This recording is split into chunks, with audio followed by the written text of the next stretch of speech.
So, first, let's talk about stress and stress management. And really, so what I wanted to talk about was kind of ways to deal with stress that I didn't talk about before, and kind of, I guess I'll say types of stress. So, and kind of what, basically just more tools. Really, that's what I want to focus on is the tools. I talked about kind of what stress is, like different types of stressors. Talked about like the stress response in the body. So like the body goes haywire because we're running for our lives from the saber-toothed tiger, right?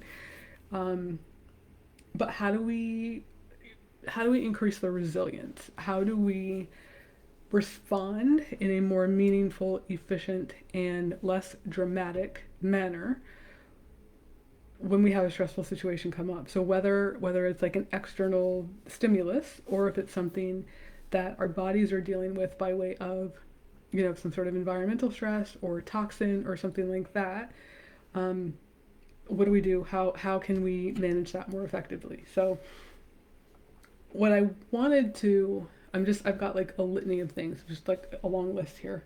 So I'm gonna try and stay organized, but we'll just see.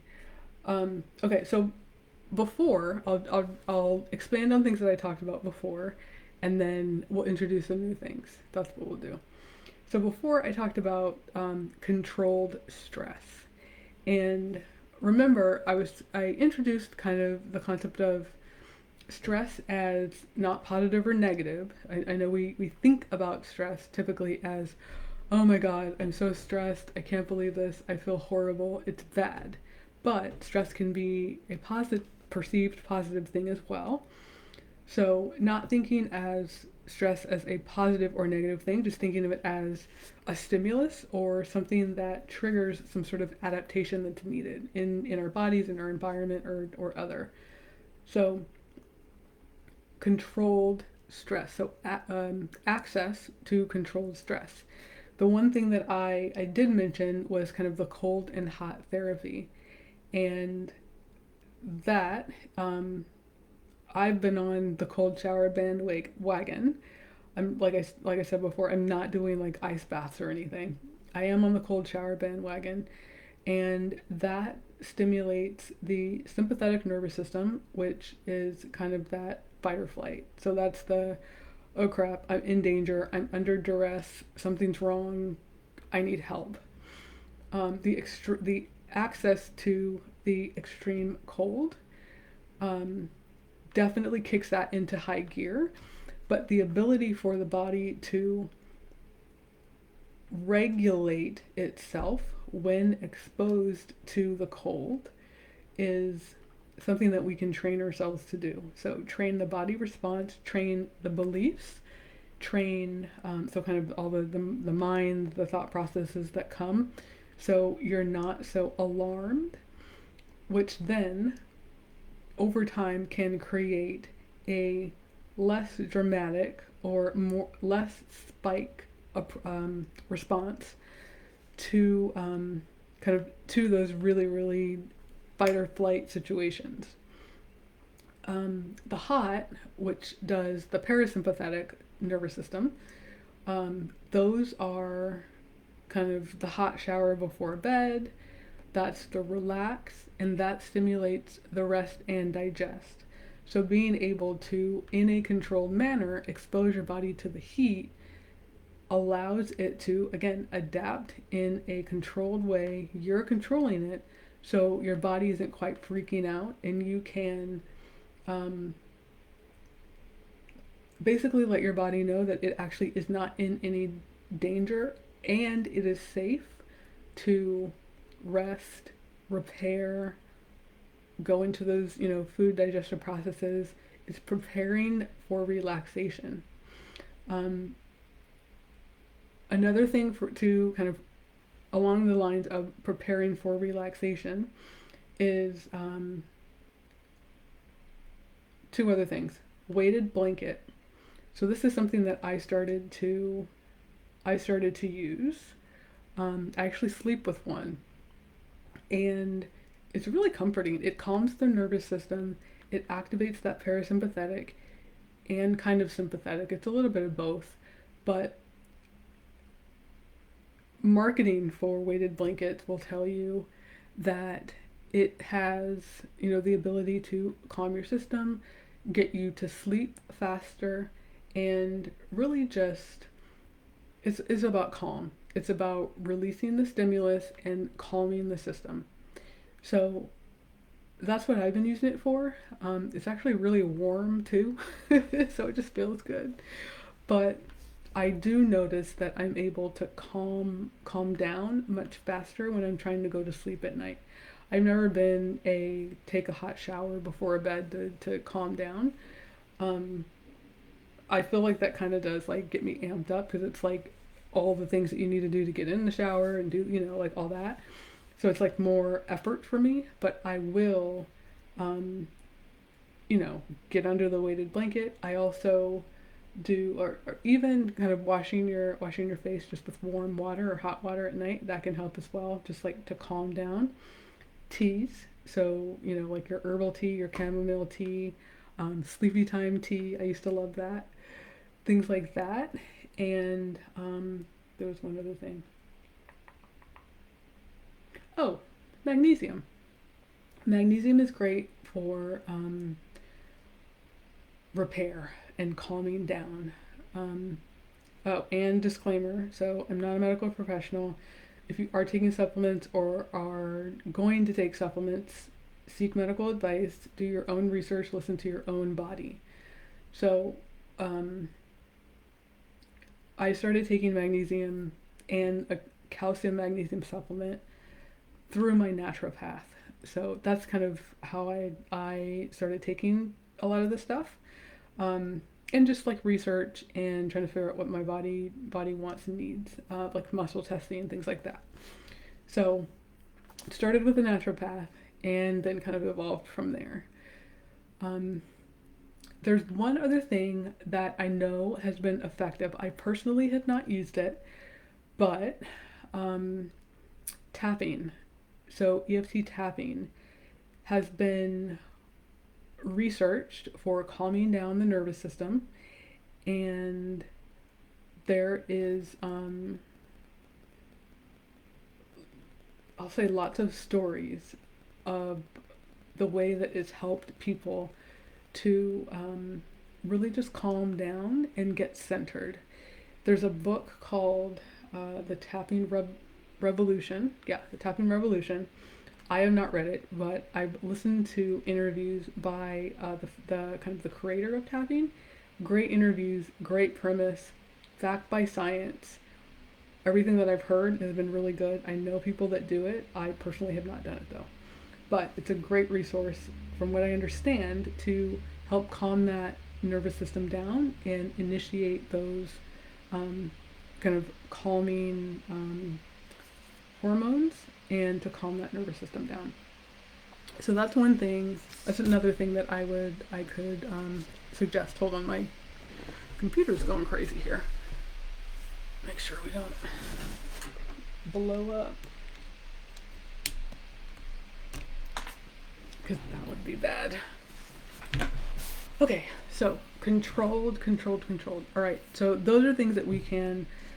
That's kind of the hot and the cold. We've got the tapping. We've got the supplements.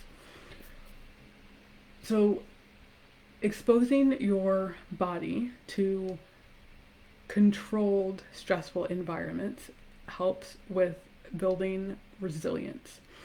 And when I think of resilience, I think of the ability to respond and adapt to something that is causing a stressor to the system. So I also think of elasticity. So I think of rubber bands, but the ability to kind of flex and ebb and flow as needed without, again, the drama. So when we have resilience in our systems and in our bodies, in our environment, that means we're not having those highs and lows. We're not having the kind of holy crap moments at the slightest, introduction of some type of a stressor. We're also not having kind of those lows or I don't want to say depressive moments, but we're just not having those lows where we're completely unable to respond. It's like the body's able to adequately respond to the magnitude of the stressor that is presenting at any given point in time. You're not going from 0 to 100 every time there's some sort of stressor or trigger. You're able to regulate your response, so you're going 0 to 20 or 0 to 30 instead of all the way to 0 to 100 when something happens. So you're able to adapt and then regulate and control that response when it happens, when a trigger does present itself. So it's the ability to respond appropriately and be flexible and adaptable in the way that you're responding. Your system is responding. Okay. Other ways that stress can be caused. So we talked a little bit about this. I talked about kind of external and internal stimulus that can cause our bodies to undergo some sort of stress response. One thing that I don't think I mentioned was inflammation and the body's, how do I say this? Inflammation and what can cause. So inflammation, I'm going to be bold here and say inflammation is a stress response in the body. So the body is responding to something, whether it's internal or external, but there's something kind of foreign that the body is having some sort of response to, and then we need to track down the root of where that's coming from. So what can cause inflammation, and then what can we do about inflammation in our bodies? So I am equating inflammation to response to a stressor, and this is kind of specifically internal to the body. And this could be a sprained ankle. It could be a I'll even say water retention, so like water weight. It could be some sort of bloating because of a food or substance that we're exposed to that our body doesn't agree with. I've got some more friends. Hello, friends. Christine, Leanne, Eliza, Sujata. Hello, hello, hello. I got you, Leanne. I'll get to you. I'm sorry for your loss. Okay. What are the things that cause, or that can cause, this response in the body? So, diet is, I don't want to say numero uno. It could be numero uno, but also toxins. So environmental toxins. I know before we talked about kind of the air, kind of pollutants in the air. We talked about oxidative stress, and kind of the chemicals that we're exposed to. One of the things I didn't talk about was kind of our everyday household products that we use, that we either put directly on our skin, directly in our bodies, directly in our air, in our homes, in our environment that we live in, that we don't necessarily think about, that cause reactions to, that can initiate a reaction in the body that we might not think about, like these things that we might not pay attention to. So household cleaners, lots of toxins, lots of chemicals in our household cleaners that could be causing distress to the body, could be causing inflammation, could be causing disruption in the physiological processes that our body needs to undergo every day. Beauty products, like all the chemicals, the testing, all the things that go into creating those things, can impact the way that our skin looks. It can kind of, I don't want to say seep, but seep is the best word I can think of right now. Can seep into our skin, seep into kind of the layers of everything underneath that, and kind of get into our bloodstream, into the fluids in our body, and we could be kind of trying to digest kind of the chemicals in those products, whether that's makeup or lotions or perfume. Um, we're ingesting in multiple ways. Our skin actually is if not one of the biggest organs in our body, and it's our first line of defense. And if we're kind of inundating that with, things that don't necessarily support it, then we could have some sort of response, whether that's inflammation or discomfort or something. Our food.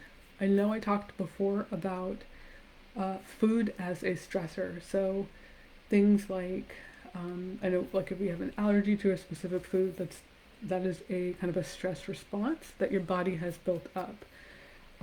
But like the things that are used to treat our food, there's certain chemicals in our fruits and our vegetables, the processed food. I was talking to someone earlier today that completely eliminated all of the processed food that she had been eating, and her body was like, thank you, and like dropped 3 pounds because it was inflamed and bloated because of the processed food that she was eating. So lots of potential options, but I say all this to say that there are kind of, I don't want to say hidden, but like unseen or seemingly invisible stressors that we're putting either on our bodies, in our bodies, in the air we breathe, that can impact the way our bodies, the way that our bodies function. I'll say that. Another type of stress, which I didn't talk about, which I completely omitted, and I can't believe I omitted because, yeah, I'm just slapping myself on the hand because it's embarrassing almost, but energetic stressors. So there is a possibility that energy or some sort of energetic factor could be at play if you're experiencing some sort of stress response. Is the stress response or the thing that you are responding to, is it yours?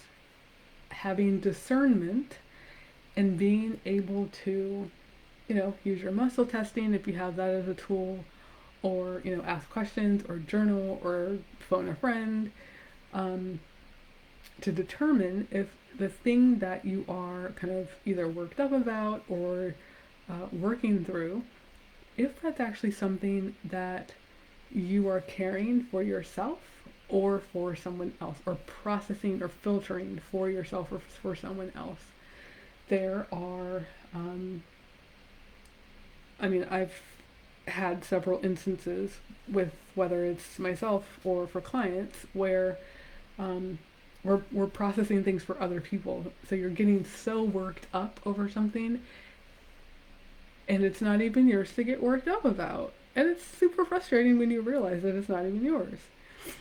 So having the wherewithal to check if there is something energetic that could be influencing your stress response. And whether that's a big response or a little response, there are, I'll say, several different ways that an energetic trigger can manifest. But at minimum, I do want to just acknowledge the fact that it doesn't always have to be kind of seen or within kind of this kind of 3D realm, if you will. That there are energetic factors always at play. Maybe not always. Lots of the time there's an energetic factor at play. And that can influence the magnitude of the stress response, whether you have a stress response at all, and your ability to regulate that response. So, I think that okay. One more thing. No, that's it on energetic. So, stress release and stress management. That's kind of the round out here.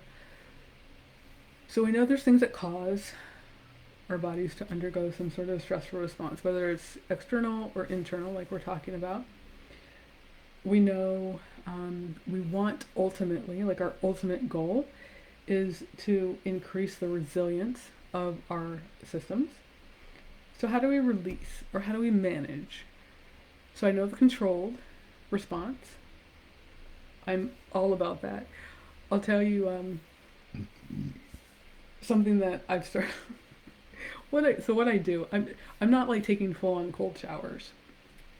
It's kind of cold in the morning, so I don't take the full on cold shower. Like, I do what I need to do in the shower, and then at the end, I do a minute, at least a minute, and I turn the hot off, turn the cold on, and like full on cold water, and like I stand there, I move around. Sometimes I dance because I need to, but I count to 60, count to 120, whatever feels good that day, and I sit with it. I sit with any thoughts that come up. Sometimes it's playful, sometimes it's like, I got this. This is nothing, and other days it's like, oh my God, what was my problem? Why did I agree to do this? So some days are easier, some days are harder, but I feel like it's working. There also are kind of having increased energy and just increased positive thoughts, and there's all sorts of benefits. But so stress release and stress management. The cold shower actually can be a way of managing your stress. Sounds kind of maybe not congruent, but I would argue that you actually can use that as a tool to manage your stress, because it does help build the resilience that we're ultimately looking for. Exercise. We talked about exercise. I will talk till I'm blue in the face about exercise. We talked about lifting weights before, and kind of how lifting weights adds tears to the muscles, which ultimately help them adapt and grow stronger. It's also kind of a form of controlled stress, or controlled, exposure to a controlled, stressful environment. So exercise, whatever type of exercise, whether it's dance, whether it's yoga, whether it's walking, whether it's cycling or swimming or what have you. Exercise gets those endorphins going, it gets the serotonin, all the feel good, it gets all of that going, reducing the cortisol, reducing the adrenaline and other hormones that are kind of at play in the stress response. Sleep is a way to manage your stress. Obviously, you have to be able to get to sleep. So that's where kind of that warm shower and also the weighted blanket. But sleep actually is effective in stress management, calming the nervous system, allowing that rest and repair, the digestion, all those things. That is a huge factor in regulating the nervous system, helping with immunity, helping with digestion. And one thing that I have not mentioned before, but is something that I do regularly, but floating. So salt water in the tank, floating. Lots of studies have been done on this about stress management, stress release, stress resilience, and it works. All I can say is it works. I personally kind of float in the complete dark, sensory deprivation tank, and have some very crazy experiences also. If you're someone who meditates, this is like the ultimate place to meditate. Like, you're completely suspended, you're floating, because it's like Epsom salt times a million, and you're literally just floating in the dark, no sound, no light, no nothing. You can have sound, you can have light, you don't have to be like in an enclosed pod, like if you're claustrophobic or something. But personally, I do like complete deprivation, and it's worked wonders. It's worked wonders for connection to self, for stress management, for stress release. It's done wonders for just connection to myself, connection to my body. It's helped with intuitive things as well. So intuitive abilities like capacities turning on. It's just my skin. It works wonders on your skin. The Epsom salt and all the stuff feels amazing on your skin. Um, Energy levels, like I can't, it helps you sleep better.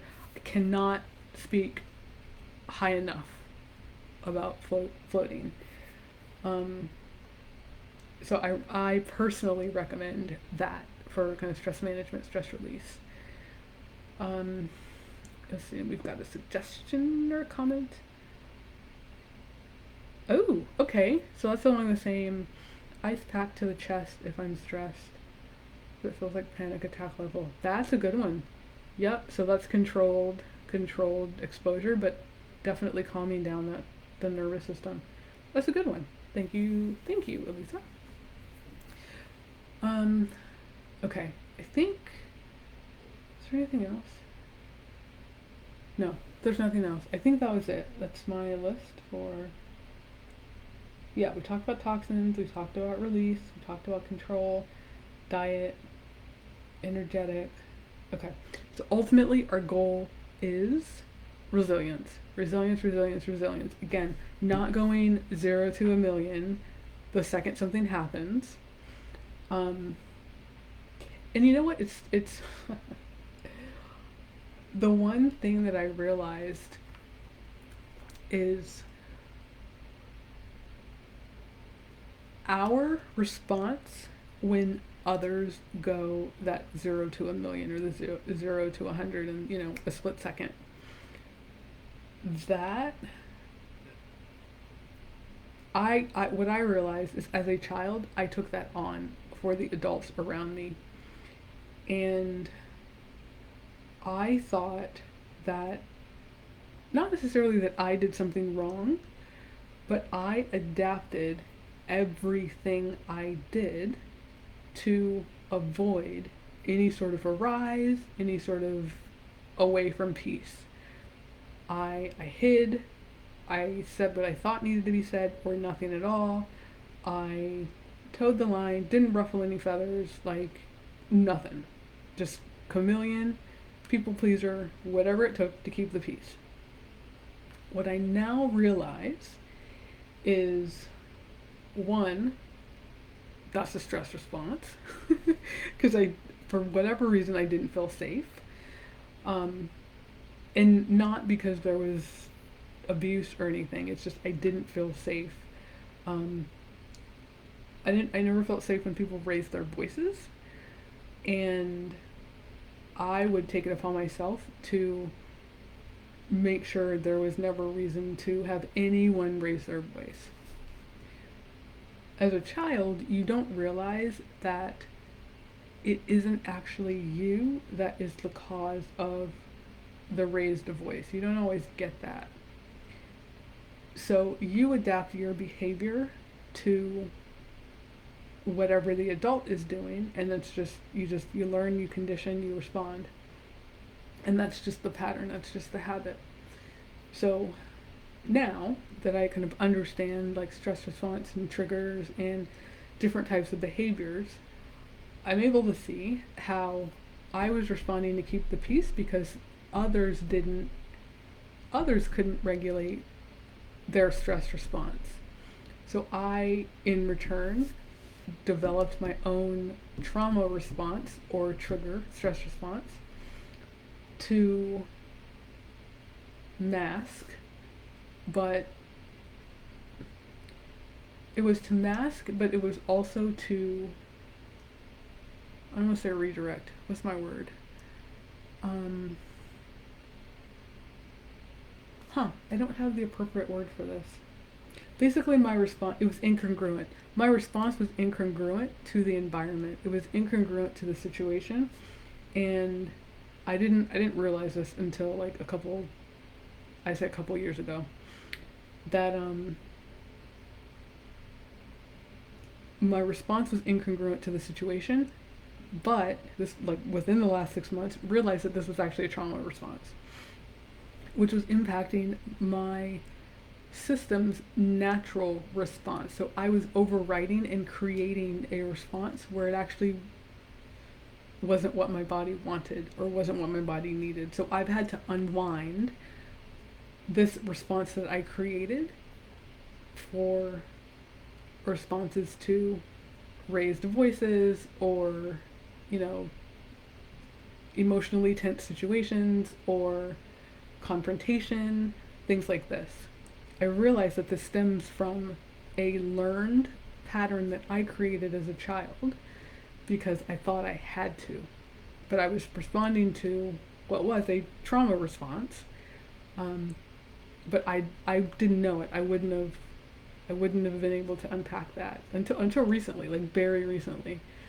So this stuff is important because we create these stories, we create these patterns of behavior, we create all of these things, and then all of it isn't actually based on something that we did. It's a perception of something or a response to something someone else has done that we're responding to because they didn't have what they needed to effectively deal. So this concept of resilience and being able to respond to a stimulus in a manner that is consistent with the actual stimulus and not overriding what our body naturally wants to do, but being able to train our bodies to respond in a way that is in alignment or in congruence with the stimulus itself. So this is something that's just, it's very very interesting to me, very very loud right now because we're at the end of the year, we're evaluating what works, what doesn't work, we're reflecting on 2021, we're, you know, throwing things out to goodwill, we're evaluating relationships and patterns and like everything, and looking at what the response has been to these things. Is it the appropriate response? Is this relationship serving me? Is this thought pattern serving me? What's working? What am I doing really well? What have I figured out that I can carry forward to continue to help myself, but then help others and pass that on? So this concept of kind of unwinding the stress response and the stimulus and what it means and what it is and is it mine or not, and then how do I build that adequate response to what's actually going on? How do I increase that resiliency so I really can respond to the equivalent of the saber-toothed tiger when it actually happens? So that's my piece on stress.